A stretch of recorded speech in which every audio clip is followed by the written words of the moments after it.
Welcome, amazing and beautiful souls, to the Intentional Resonance Podcast. I'm your host, Joyce Mathers, and I am so excited and thrilled that you are here because together we are going to make intentional waves. This podcast is based on my new book, Intentional Resonance, and on to a new way of being, focusing on everything personal, professional, and spiritual development to reach Christ consciousness within, to birth a true heaven on earth. I hope you'll join us, and let's create. Welcome, seekers. We're here again on Friday, October 20th, for another episode of Intentional Resonance Podcast. I have joining with me an amazing person, Tanya, who has an incredible personal and spiritual journey that I'm hoping will be inspiring and helpful, providing hope to everybody listening. So we're just going to dig in and welcome Tanya. Thank you for joining me tonight and doing this thing and sharing your personal story, because it's a whole new level of vulnerability and putting ourselves out here, but who knows how many people are going to listen, but that doesn't matter at the end of the day. My heart's like, beep, beep, beep, beep. Yes. Thank you for considering me for your podcast. Thank you. Well, absolutely. I've known Tanya for many, many, many years, and we've had many, many, many discussions about everything. And so I just thought she'd be a great person to bring on here and to have her share a little bit about her story. So why don't we just get into the questions and we'll see what happens and go from there. Okay, perfect. Okay, so I know, if I'm reflecting on my own personal experience, that there's certain things, I call them spiritual catalysts or events, or I've also called them being hit with a 2x4 multiple times that leave us laying flat on our back in the ground, in the dirt and muddied.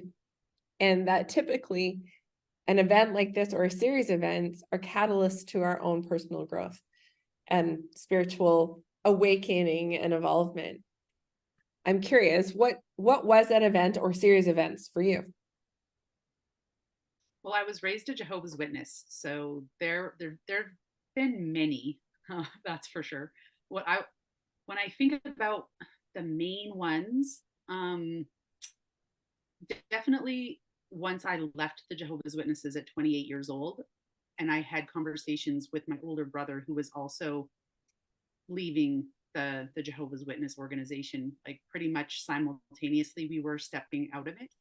And it's a really big deal to leave it. You lose connection with everybody that you love, really, because if you're really fully being a Jehovah's Witness, you only really associate with other Jehovah's Witnesses. So my business and my brother's business as well. So we had a lot of discussion, and it was interesting from his take and mine, being a female Jehovah's Witness, the differences. But real catalyst moments, I mean, definitely leaving the Jehovah's Witness faith was a big thing, because I had to rethink everything. I had to learn a whole different way of seeing the world, like definitely others, because anyone who was not a Jehovah's Witness was viewed as, like, Jehovah's Witnesses call them worldly people, which actually to me is like not such a bad thing to be worldly, right? Like being worldly wise, when people say you're a worldly person, if you're not saying it as a Jehovah's Witness, that's a positive thing that that so many things and facts, and you're very connected. But when a Jehovah's Witness would say it, it meant that you were basically on the side of basically the devil, because if you're not with Jehovah's organization, then you're just, then you're with the devil, essentially. And to that look at the world itself would be really hard, and when you've grown up in that and believe that, and leaving then is considered that detrimental to your well-being, That's really heavy, but I also know that's not it. So let me go into the next question, which is going to uncover, I think, all of the things that you faced, is exactly what challenges were presented because of you leaving the Jehovah Witness Church. I lost my business because I'm a hairstylist, and almost all, probably, I would say 90% of my clientele were Jehovah's Witnesses. So I was basically forced into bankruptcy. Um, there were several things that came from that, like whether I could stay in my home. My marriage ended. The relationship with my parents, who are, devout Jehovah's Witnesses, my two sisters. Um, all of that was completely turned upside down. So um, the friendships that I thought they were my true friends, like that, no matter what, they were my friends, were no. As soon as I wasn't a Jehovah's Witness, those people cut ties with me completely, like instantly. Mm-hmm. Um, yeah, family is obviously even more intense, like that my parents were out now, like shunning me completely because they feel that with that discipline, you'll come back. Um, but I told them I never would. And so I was hoping that somehow we could come up with a way to agree to disagree, but it's not how it works. Yeah. So the challenges that came from that, I mean, I have three children. I mean, at the time that I left Jehovah's Witnesses, I had two children. Um, they were they were young. They were like 5 and 9, and I was sharing custody with my daughter's father, and he was staying a Jehovah's Witness. So my children were still being taken to the Jehovah's Witness church meetings, and it was really, really tough. So I mean, but the adjustment of becoming an outsider from the Jehovah's Witness faith and trying to reinvent my whole world. Um, I honestly, I mean, it was such a long process, and it still is a process, I suppose. But I think that I've done a lot of work, like to cut the cords and really like establish myself, as a like so independent of that. But it took a long time. Like we didn't celebrate, for instance, birthdays as Jehovah's Witnesses or holidays of any sort, really. And the only thing they celebrate is anniversaries, and they memorialize Christ's death in the spring, and that's really it.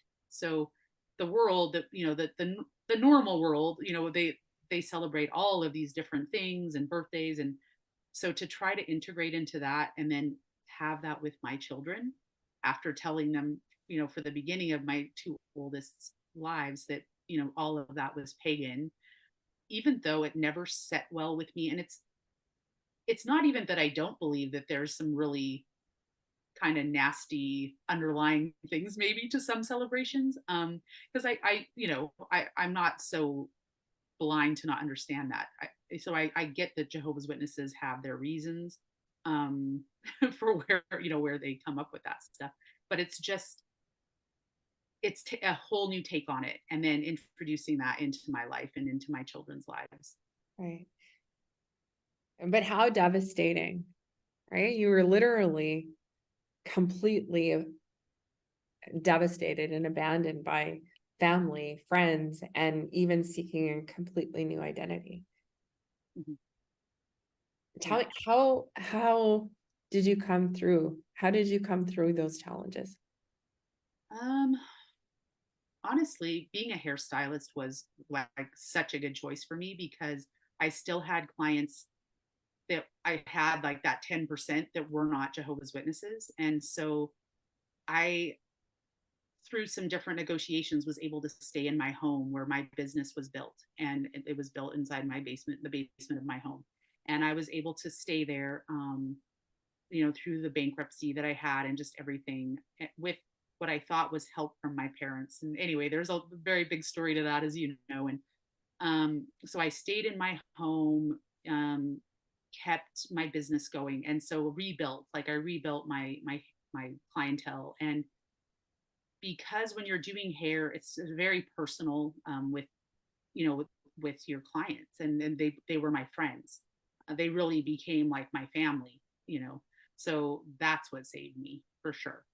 100% is that I was able to express and hear other people's stories, and even people that weren't raised, you know, like I was, like you can relate to different oppressive stuff, you know, that's happened with others, and kind of go, you know, that's very much like, you know, what I've experienced. And just to be able to relate and see that people that were not Jehovah's Witnesses, they really love their children. Because I was told that people that were not Jehovah's Witnesses, that they were living this super evil, wicked existence that they didn't love, that they only lived for the weekend and drinking and drugs, and you know, they were just, you know, having sex with everyone. And like this was the image in my little head from the time I was a child, like born, you know. And that the end was coming and imminent, like every single day of my life. So I had like the worst nightmares of, you know, fire raining down from heaven and tornadoes and earthquakes, and like screaming for my children, and to try to run behind my family to the mountains because I grew up in Colorado. You know, like those sometimes those still creep into my dreams and my nightmares, you know. But what saved me was being a hairstylist and being able to connect with people, because if I would have stayed inside, um, and not been in a profession that connected so much with people, because I mean, there's really not another job where you're invited to touch people like you do when you like physically touch them. but Mm. but even like in every way, like it's such a, you really communicate with people when you're doing their hair, and some people are there for a few hours at a time. So it was, that was the blessing of my life, is that I that was my profession. Connecting with And so I people thank those people. was Yeah. connecting with people was the greatest part of your healing, and Mhm. this ability to connect with others. I'm really curious, as you were saying and telling us about the challenges that you faced, in what ways did this contribute to your growth and your development? What were your greatest learnings from all of this? Hmm. You know, so what I guess, because it's such a process, because I'm 50 years old now, and I was 28 when I first left the Jehovah's Witnesses. So I've had a long time outside now Mhm. of that cage, you know. But so I mean, it's been a process, but some of the biggest learnings, I mean, in seeking, like I took hypnotherapy back into like not long after, I guess I was 2005. So 5 years after my marriage ended with the Jehovah's Witness. And so the hypnotherapy course was a pivotal decision, in because Jehovah's Witnesses would say that that's like a way, like a conduit to um, the devil, like doing anything like hypnosis therapy, like even yoga. You're not, you're completely not permitted to practice. So um, like being out long enough that I started to look at um, like investigating, like why are these things, why were they forbidden, and starting to look at the reasons they were forbidden was basically to keep you suppressed and keep you submissive and keep you in a very unknowing, like just not knowing anything essentially. um, so but in dabbling outside in all of that without proper boundaries, it's very, very dangerous too. So I fell into a lot of big holes and Right. then I had to climb my way back out. It sounds like there was a great development of critical thinking because of the mental disassociation between two worlds that Yeah. cause you to critically reflect and ask questions to find out greater answers. Yeah.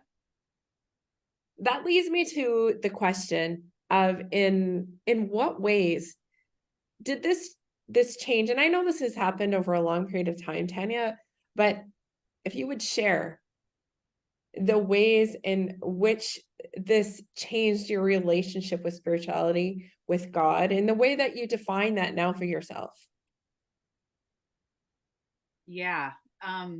In the beginning, I thought I was throwing all of that out, I threw it all out completely. And then I needed to like rebuild. And then, but the idea of like a man up in the sky, like this Jehovah God figure, and then Jesus being his son, and the way that it was constructed, I didn't, I just don't, I don't have a relationship with that.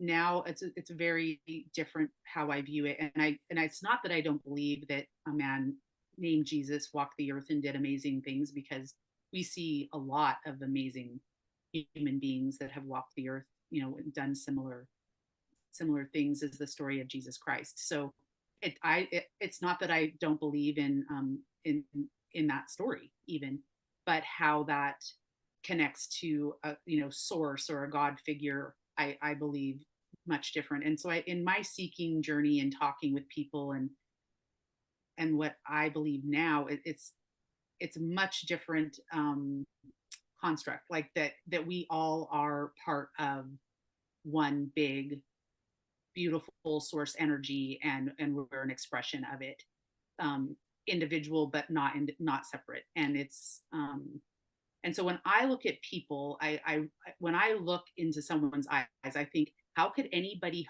hurt each other when you look into the windows of each other's souls? I don't understand. I just don't understand it.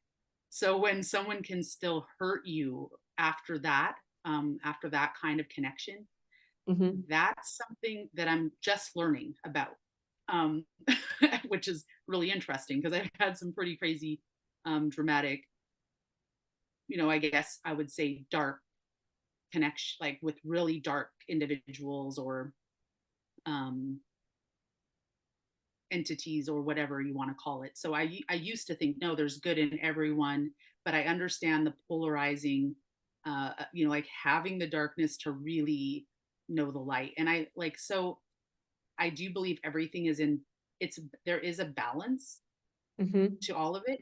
And so for this is just, what I'm kind of coming to, but to, I always think that someone can switch, because I think we all kind of go through times in our lives where we slip away from being like fully in love, and we let fear and maybe envy or greed get us off track. And I think when with the people that I've come across that really were just so nasty and wicked seeming, I always wanted to believe they can choose to not be that way. But I guess what I'm coming to is, it's not up to me, to get them to change their path. And I just wish that everyone could be happy and walking in a more light, connected, in a positive way. But I guess what I'm realizing is, maybe that's just not what is supposed to happen, um, on planet Earth. And it is up to each individual, you know, situation. And I guess, like I say, without the darkness, you just don't see the light, so. It's true. It's true. I definitely see that as part of the human condition, that we need the duality, we need the polarity of such darkness to be able to even recognize the light. I wanted to go back and just summarize kind of what I've been hearing you say. And one of the first things was that it sounds like you went from religious doctrine and being told what to believe into, over the years, developing through personal experience of spirit and what that is, because you've been able to recognize it within yourself. Mhm. I've had some pretty Did I get that profound, right? yes. And there's been some pretty profound moments along the way where I've had total connection to the unseen energies that exist. Um, and in a good way, like in a very Yes, positive way. Yeah. absolutely. And and this other aspect I wanted to touch on about the process of individuals, the process to this awakened place where you start to recognize that we are all connected, that there is more, that this power, whether you want to call it God or universal source or infinite consciousness or all the names that are out there in the world, but basically an underlying ether that guides and directs our lives that we have full access to. And in religious doctrine, we've been taught that it is completely outside of ourselves and inaccessible. Mhm. And yet, I know from my own personal experience, and I know from like you and so many other people that I've talked to, that through experience that we come to know that this amazing force that exists within us and vibrates throughout all of existence, and that there is all connection. And that brings into the question when you started talking about that, why can't just everybody come to this place when you can understand the atrocities or the way that some people treat others so badly. And I know that was one of my biggest life questions of how is this even possible? And I came to the conclusion, and yes, it is a choice. To me, it's the choice of whether or not you seek these life questions, whether or not you seek to be in service to others or not. Mhm. And you can be deluded by the mind of man or enlightened by the mind of God that exists within you. Mhm. So I definitely think is a personal choice. And unfortunately, it's not really one that we can make for others.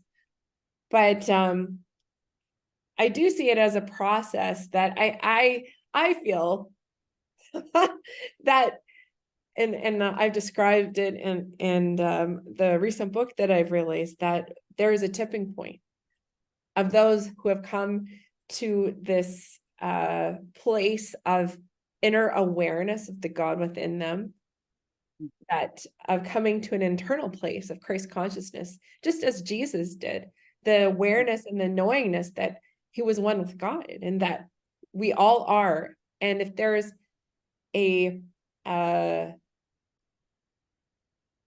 an amount, and I don't know what that is, but that we become a force, that there is a group of us that come to that will be the tipping point in which we can really change things. And really the underlying reason for this podcast is to bring these thoughts into common everyday conversations so we can start talking about this, so we can start intending this, so we can start focusing on this and healing ourselves to such a point that we can be that pivotal point, that tipping point in which we birth something way better than what there is in our reality today. So thank you for all of that, because you said so much in such profound points. Thank you. And I love your book, and I love all of the conversations we've ever had from the beginning of all of this, like, of knowing one another and just Well, how I far. put one of your quotes in there. Did you Oh get yeah. that? Which one? Um, If you remember. I do. Just give me a minute. I can't remember. It must have been probably in chapter 8 somewhere, I think is where I put this. You said that I can never be sad enough, depressed enough, all the different ways enough in order to make somebody else happy or feel better. Like, yeah, or hungry enough that someone else feels full. Yeah. That's right.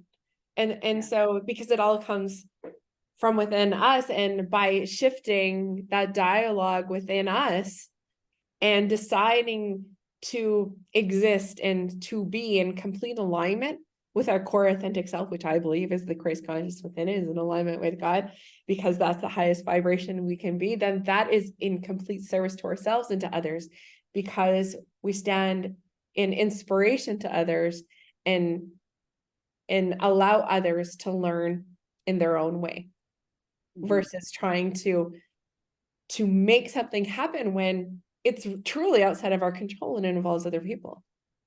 Yeah. And I guess like to one of the things being a mother is, you know, with your children, you think, well, you have control over your children, but you don't. And so like, you know, really coming to that understanding that you only have control over your own situation, and sure, outside circumstances and things that come in can definitely rock us, but it is up to us individually to recognize that we get to choose how we perceive anything and how we feel. And you know, waking up every day and realizing, you know, that being a human being is it really is a gift. And I don't, as much as, yeah, would it be lovely to ascend from this situation of human life and have and live in pure light and bliss fully, like, of course that feels like the ultimate thing, although I really want to embrace this human experience because it's a gift as well, like to have this body to experience, you know, food and friendship the way we do, and just all the sensations of life, you know, in as a human being, right? So Truly, you know, I love that so much, because what it brings up for me is this, I think this is in the Bible, may or may not, but it's definitely out there in the world, of that we are children of God to know thyself, to experience and learn through the experience of God's creation. yeah, So, and it's expansive. and it's expansive and it includes all potentialities, which is limitless. And That look is what limitless, human beings, yeah, what human right? beings have accomplished is just unreal, you know. And just to think of what we could accomplish if we were all in a complete alignment with the God within us, and that we created from that place. And to me, I don't even think I have the capacity to imagine how wonderful that would be. I think that is beyond me, but I know it would be profound. Yeah. Okay, I got to ask another question.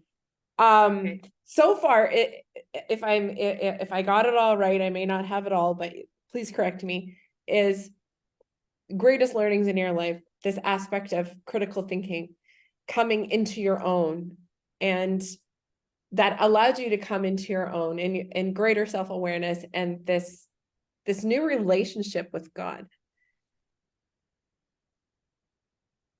Am I missing anything, or what else were the greatest learnings in your life thus far? Oh, I know a big one is to have fun. Oh, Have fun. That was one of the most profound moments of my life, is getting basic, really it was a message from the unseen spirits around me. It was a full-on message, and it's kind of a funny story, and I'll condense it. I'll say it really quickly. Is this song, I kept hearing it everywhere I went. Every time I got in my car, it was on. I'd be in the grocery store and it would be playing on in the background at the grocery store. Like, it was wild. And I even asked my brother, like, do you hear this song like all the time? And he's like, I don't know what you're talking about. And I'm like, maybe they're just playing it a lot. Like they played Adele's Hello. I don't know, you know, like some songs just get played a lot. But yeah. I'm like, no, there's a message in this song for me. And so of course I looked up the lyrics and I read them carefully and I listened to the song very carefully, listening for what is the message in it. And the song was We Are Young by Fun. And on the digital dial in my car, the band's name was spelled lowercase FUN and a period. Mm-hmm. And I was curious, like, why that's their band name and why there's a period. But I never really got the answer until this one night in connecting with spirit, totally unknowing that this was going to happen. But I was outside of my normal environment. So I was able to hear and see. And so I was actually staying at a house sit situation. And I felt that I wasn't alone in this bedroom. And anyway, long story short, spirit, there was, I don't know how many spirits were around me. And I heard laughter when I pulled the sheets over me because I wasn't dressed out of the shower. And so what happened is I got to ask them, so what's with this song? Um, and literally they said, we've been waiting for you to ask, because it had to become so, like, to this level of curiosity, like what is going on. Mhm. So that it was this impactful, and it was very impactful when I got the answer. And it wasn't the lyrics in the song, even though there was a hidden message about, because the song has nothing to do with anything spiritual, or so you would think. But there is one line about hearing the chorus of angels, and it's so strange. It's one line, but that wasn't even it. It was, life is supposed to be FUN period. That was the message. And that I've taken that forward since 2019. And as much as I still can be pretty serious about life sometimes, I often remind myself, okay, it's supposed to be fun, and I use that with my kids for sure, because they know that story, and some of my friends do. And so I come back to, let's have a lot more fun, and recognize that really with any situation in our life, we can change our perception of what's going on and find the fun in it. And still I love laugh it. as much as possible. I love it. Because we can look out in the world and pretty much say nobody knows how to do that anymore. Right? Yeah. The fun is completely obliterated. And in general, if I'm just here and I'm looking out on the world, that fun is just not part of people's vocabulary even. Isn't that interesting? Yeah. And that was the message that I got so profoundly and clearly. Have fun. That's what we're supposed to be doing. And when you really connect, right? When you really connect with that inner part of you, and you can experience that joy, and you can see that, you can see God in others, that the feeling that it brings is joy and fun and lightness. Yep. And I've always told you, Joy, that your name is so appropriate. When you say, like, connect with joy, I'm like, that's what I'm doing right now. Thank you. No pun intended. Well, everybody just said, oh, you were named so appropriately. Thank you. Thank you very much. It must have been from God himself. Joy. It's perfect. Well, I've worked hard my entire life to live up to my name. So it's very good. That is amazing. What a profound insight to just have fun, to take that literally and ask oneself, what ways can I have more fun? Because people are way too freaking serious, right? That's what I was trying to say earlier, and the words just weren't coming. Just, you look out in the world and everybody's just way too serious. And that's one thing I can even say about my upbringing and even my own family, that they were able to bring light and fun and joking, even to the gravest of situations. I tell this story, I've told this story a few times in the past, but when my dad was sick and he was passing away and he was in hospice, he was joking until his last dying breath. Yeah. It's just how wonderful. Yeah.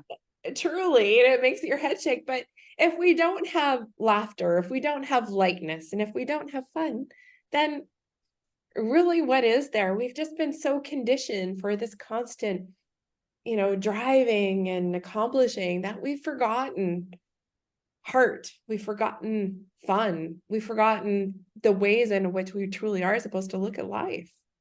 Mm-hmm. Yeah. Wow. So good. So good. Do I want to ask any more questions? I think that's going out on a really, really good note. So too. And I think we've pretty much covered generally the questions overall just through our conversation. So I really don't think we need to dig into any more. Is there anything else that you want to say or add? Just thank you. And I love that, you're spreading the message for people to just, it's not about getting super deep thinking. It's really simple. It's really, really simple stuff. It doesn't mean it's easy for us as human beings, but it is simple. Have fun. Key point, Tanya, is that it truly is simple, but that doesn't mean it's easy. It's simple, but it takes consistency. It's simple, but it takes the greatest of desire and intent and focus. And when you have that, that's when everything just unfolds in your life in a whole new way. Yeah. And my friend, thank you so much for coming and doing this with me. I'm assuming it's not up there on your desired wheelhouse, but I'm so grateful for you to come and share your. I love it. I really, really love connecting with people, and I always love connecting with you, Joy. So anytime. I hope this is helpful because to me, your story is super powerful and you've just hit on so many amazing points that I think that somebody really took home and thought about them would be really valuable. So again, thank you. Thank you for coming. Thank you for your time. And for anybody who listens, thank you. Thank you. Thank you. Thank you for listening. If this resonates with you, please share it with someone that you think that might need it and it might be helpful to them. I love you all, and I'll see you on the flip. If you are interested in purchasing my new book, Intentional Resonance, The Dawn to a New Way of Being, to contribute to your personal and spiritual development journey, it is available on Amazon in Kindle and paperback formats, Amazon.com, Amazon.ca, and worldwide. If you are interested in inquiring about the different types of coaching services I have to offer, or if you just want to connect, please choose one of the links below to reach out and connect. On TikTok, it's at Joy in Creation. On YouTube, at Intentional Resonance Project. And by email, intentionalresonanceproject@gmail.com. Looking forward to hearing from you. Talk soon.